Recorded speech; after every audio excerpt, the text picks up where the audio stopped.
Army, মনে করো তুমি সাউথ কোরিয়াতে যাওয়ার ভিসা পেয়ে গেছো, তোমার স্বপ্নের দেশ সাউথ কোরিয়াতেও গেছো, বিটিএসদের কনসার্ট দেখার টিকিট পেয়ে গেছো।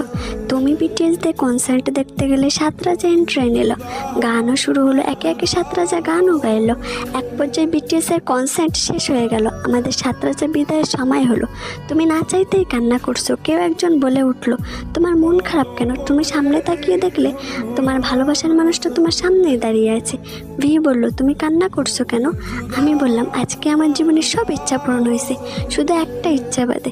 ভি বলল, কি ইচ্ছা আমাকে বলো, আমি পূরণ করার চেষ্টা করব। আমি বললাম, আপনি পারবেন না। ভি বলল, বলে তো দেখো। আমি বললাম, আপনাকে নিজের করে পাওয়ার ইচ্ছা কিম সাহেব।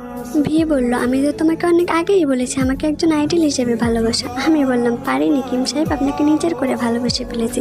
ভি বলল, ভুলে যাও আমাকে পাওয়ার স্বপ্ন। আমি বললাম, এই জীবনে সম্ভব না।